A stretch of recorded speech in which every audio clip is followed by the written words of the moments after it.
Alhamdulillah Rabbil Alamin, wassalatu wassalam ala Sayyid al-Mursalin. J'espère que nos frères et nos sœurs ont compris c'est quoi exactement le tawhid. Le résumé de la chose, le tawhid, c'est réellement n'adorer que Allah. De savoir que tout ce qui est adoré en dehors d'Allah ne mérite pas l'adoration. Ce ne sont pas des dieux. Ils n'ont aucun pouvoir sur votre bonheur ou votre malheur. Ils ne peuvent même pas eux-mêmes se nuire à eux-mêmes ou pouvoir sortir de la nuisance par eux-mêmes. Ils ne peuvent pas.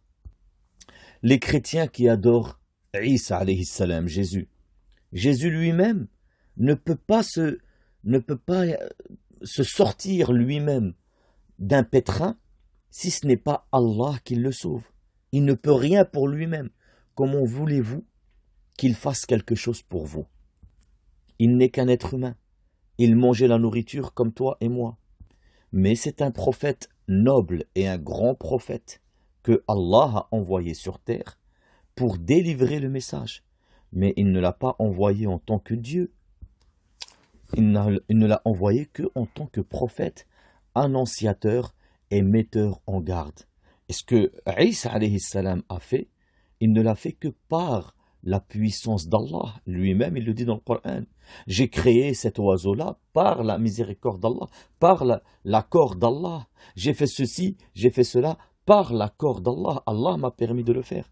Donc, comprends bien que le tawhid, c'est le fait de savoir que seul Allah mérite l'adoration et que ce que vous adorez en dehors d'Allah, eux-mêmes espèrent la miséricorde d'Allah. Allah il dit dans le Coran أولئك الذين يدعون يبتغون إلى ربهم الوسيلة أيهم أقرب ويرجون رحمته ويخافون عذابه إن عذاب ربك كان محذورا. Ce qui veut dire ceux qu'ils invoquent en dehors d'Allah, eux-mêmes cherchent à qui mieux le moyen de se rapprocher le plus de leur Seigneur. Ils espèrent sa miséricorde et craignent son châtiment. Le châtiment de ton Seigneur est vraiment redouté. Sache que ceux que tu adores en dehors d'Allah se désavoueront de toi le jour du jugement. D'ailleurs, tout ce que tu as suivi en dehors d'Allah se désavouera de toi le jour du jugement. Ça veut dire que si tu as obéi un homme à l'encontre d'Allah, cet homme-là se désavouera de toi le jour du jugement. Il va dire, Allah, je me désavoue de lui. C'est lui qui a décidé de me suivre. Chaque Isa alayhi salam que tu as adoré, il se désavouera de toi le jour du jugement. Il va dire, Ya Allah, moi je leur ai dit de n'adorer que Allah. Tout ce que tu as suivi en dehors d'Allah se désavouera de toi le jour du jugement quand il verra l'enfer. Allah, je ne lui ai pas dit de me suivre. Allah, il te dit dans le Coran, إذ تبرأ الذين اتبعوا من الذين اتبعوا ورأوا العذاب وتقطعت بهم الأسباب. Ce qui veut dire en français, quand les meneurs désavoueront les suiveurs à la vue du châtiment, les liens entre eux seront bien brisés. C'est-à-dire que il t'a dit, il t'a appelé au shirk, mais malgré tout, il se désavouera de toi. Et ceux qui t'ont pas appelé au shirk, et que c'est toi qui as décidé par ignorance de l'adorer en dehors d'Allah, il se désavouera de toi. Mais sache que tout ce que tu adores qui n'est pas vivant, il te mènera à l'enfer. Comme il a été rapporté dans Sahih Muslim, ceux qui adorent par exemple la statue de Bouddha, Bouddha prendra vie et marchera jusqu'à tomber dans l'enfer, et tous ceux qui adoraient Bouddha la suivront en enfer. Ceux qui adorent le soleil marchera et tombera dans l'enfer, et ceux qui adoraient le soleil le suivront en enfer. Tu n'as absolument rien à gagner, ni ici-bas, ni dans l'au-delà, à adorer autre que Allah, car ils ne peuvent ni te nuire, ni te sortir d'une nuisance. Par conséquent, comprends bien que le tawhid, c'est le fait de n'adorer que Allah seul et de se désavouer de tout ce qui est adoré en dehors d'Allah. Et c'est pour ça que Allah il dit sur Ibrahim alayhi salam وَإِذْ قَالَ إِبْرَاهِيمُ لِأَبِيهِ وَقَوْمِهِ إِنَّنِي بَرَاءٌ مِّمَّا تَعْبُدُونَ إِلَّا الَّذِي فَطَرَنِي فَإِنَّهُ سَيَهْدِينِ. Ça veut dire, en français, Et lorsque Ibrahim dit à son père et à son peuple, je désavoue totalement ce que vous adorez, à l'exception de celui qui m'a créé, car c'est lui en vérité qui me guidera. C'est-à-dire, je me désavoue de tout ce que vous adorez en dehors d'Allah, sauf celui qui m'a créé, c'est-à-dire Allah, car c'est lui qui me guidera, c'est lui qui peut me guider vers le bonheur, c'est lui que si je tombe dans un malheur, il est le seul qui puisse m'en sortir, pas vos statues. Vos statues, si je les casse, elles ne peuvent pas se sauver elles-mêmes. Comment voulez-vous qu'elles me sauvent moi? Et de la même manière, nous disons aux chrétiens, la croix devant laquelle vous vous prosternez, si je décide de la brûler, elle ne pourrait pas se sauver elle-même. Comment voulez-vous qu'elle vous sauve, vous, du feu?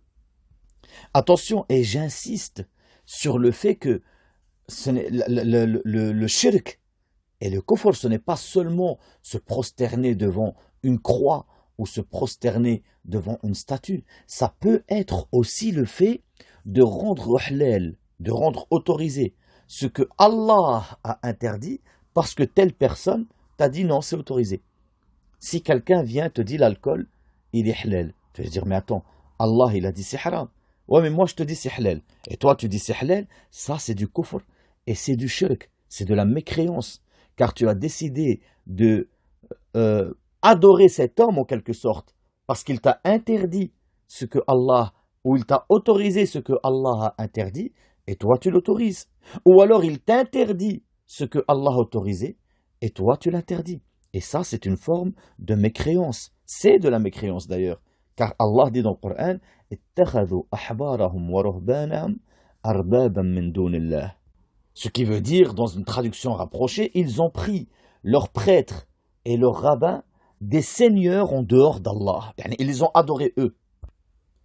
Et ce verset-là, il a été expliqué par l'intermédiaire d'un hadith. Et il y avait un homme qui est venu vers le prophète, sallallahu alayhi wa sallam, et il dit, et d'ailleurs cet homme c'était Adi ibn Hatim, il dit, je suis venu vers le prophète, sallallahu alayhi wa sallam, et quand j'ai entendu le verset, je suis venu vers le... Ils ont pris leurs prêtres et leurs rabbins des dieux en dehors d'Allah. Il lui a dit, Rasulallah, ils ne les adorent pas. On n'adore pas les prêtres et les chrétiens. Nous, en tant que chrétiens, on n'adore pas les prêtres. Et les juifs, ils n'adorent pas les rabbins. Et le prophète, sallallahu alayhi wa sallam, il leur dit, Ajal, walakin yuhilluna lahum ma harram Allah, fa yastahilluna. وَيُحَرِّمُونَ عَلَيْهِمْ مَا أَحَلَّ اللَّهُ فَيُحَرِّمُونَهُ. Ça veut dire, oui, mais ils leur autorisent ce que Allah a interdit et ils leur interdisent ce que Allah a autorisé et eux ils acceptent. N'est-ce pas? Il a dit oui. Il a dit c'est ça le fait de les prendre des dieux en dehors d'Allah, de les adorer en dehors d'Allah. C'est-à-dire que l'interdiction ici, c'est le fait de s'obéir, d'obéir à l'homme pour la transgression d'Allah. Allah te dit ça c'est haram, et l'homme te dit non, c'est halal, fais-le. Et toi tu obéis à l'homme pour la transgression d'Allah. Et ça c'est le prendre Dieu en dehors d'Allah. Et c'est pour ça que Allah il dit dans le Coran, قُلْ يَا أَهْلَ الْكِتَابِ تَعَالَوْا إِلَى كَلِمَةٍ سَوَاءٍ بَيْنَنَا وَبَيْنَكُمْ أَلَّا نَعْبُدَ إِلَّا اللَّهَ وَلَا نُشْرِكَ بِهِ شَيْئًا وَلَا يَتَّخِذَ بَعْضُنَا بَعْضًا أَرْبَابًا مِنْ دُونِ اللَّهِ. Regarde, subhanallah, Allah à quoi il appelle? De n'adorer que lui, seul, et de ne... Regarde, il dit aux gens du livre, venez à une parole commune entre nous et vous, que nous n'adorions qu'Allah, sans rien lui associer, et que nous ne prenions point les uns les autres pour seigneurs en dehors d'Allah. Qu'est-ce que ça veut dire? On ne se prend pas les uns les autres pour seigneurs en dehors d'Allah. Les ulama, ils ont expliqué cela comment? Ils ont dit, يعني يطيع بعضنا بعضا في معصية الله. Dans une Ikrima, il dit, يسجد بعضنا لبعض. Ça veut dire qu'on ne s'obéit pas les uns les autres pour la transgression d'Allah. Ikrima, il dit le fait de se prosterner les uns devant les autres. Donc, si quelqu'un y vient et il te dit, non, l'alcool, il est halal. L'alcool, il est halal. Allah, il a dit c'est haram. Ouais, mais non, il est halal. Moi, je te dis c'est halal. Et toi, tu dis d'accord, il est halal. Tu as fait du kufr, tu es sorti de l'islam. Car tu as rendu halal une chose connu à l'unanimité des musulmans que c'est haram, Allah, il te dit clair et net que c'est haram, l'homme te dit non, c'est pas haram, c'est autorisé. Et toi, tu dis c'est autorisé. Tu es sorti de l'islam et tu t'es mis à adorer cet homme, car c'est sa charia à lui que tu suis. Ce n'est plus la charia d'Allah. Attention, tu dois comprendre aussi que le tawhid, c'est le fait que tu n'aimes que Allah seul. Que tu n'aimes. Et normalement, si tu as le tawhid, tu ne peux pas aimer quelque chose ou quelqu'un plus que Allah. Parce que tu n'associes rien à Allah. Par conséquent, tu ne vas aimer que Allah.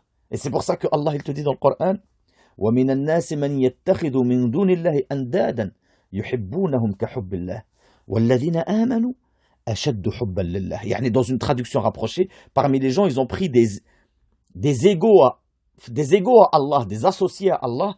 Ils les aiment comme ils aiment Allah. Mais ceux qui ont cru, ils aiment beaucoup plus Allah. Ça veut dire que les mouchriquines, ils vont te dire, nous on aime Allah. Mais là, ces intermédiaires entre nous et Allah, on les aime aussi. Et donc, en fait, c'est ça le shirk. Mais les croyants, ils n'aiment que Allah, parce qu'ils ne lui associent rien. Attention, comment tu sais que tu aimes réellement Allah? C'est que tu vas aimer ce que Allah aime. Et tu vas le suivre, même si ça va à l'encontre de tes passions. Et tu vas détester ce que Allah déteste, et tu vas t'en éloigner, même si tu es attiré par cette chose.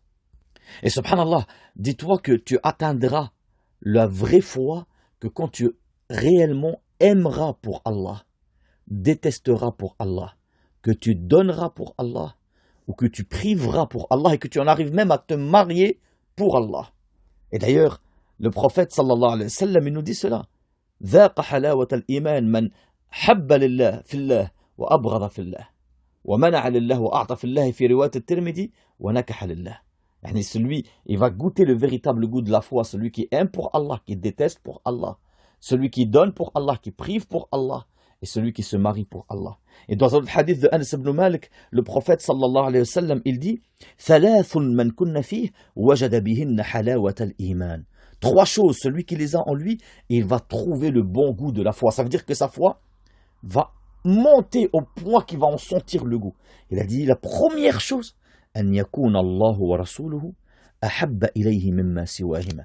Que Allah et son prophète, ils soient pour lui les plus aimés que n'importe quelle autre chose. وأن يحب المرء لا يحبه إلا لله. Et que s'il n'aime une personne, il ne l'aime que pour Allah. Il ne l'aime pas pour son argent, pour sa beauté, il l'aime pour Allah.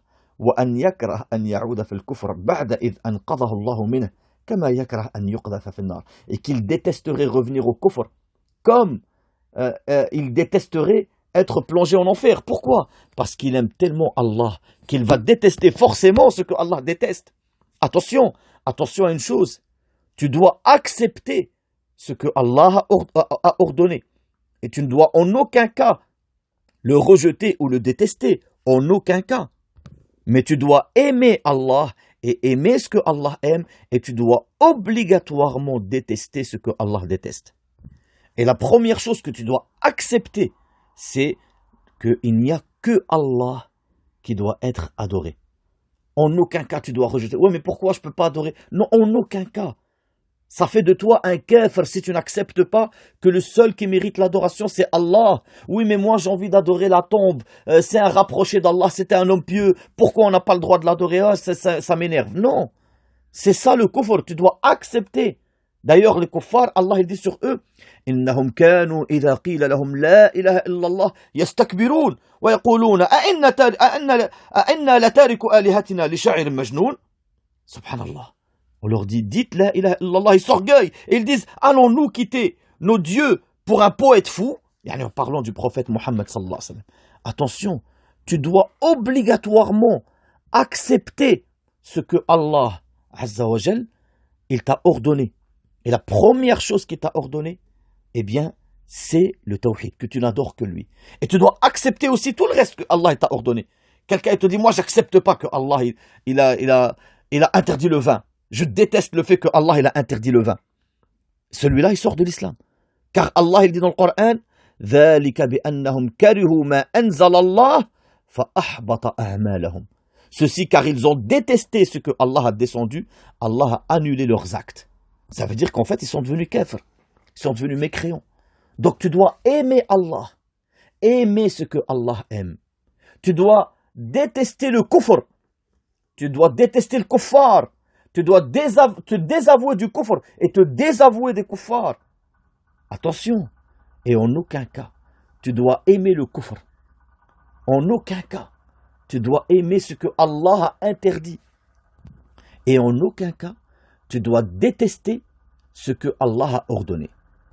Par conséquent, le résumé du cours, sache que le tawhid, c'est de adorer que Allah seul et de se désavouer de tout ce qui est adoré en dehors d'Allah.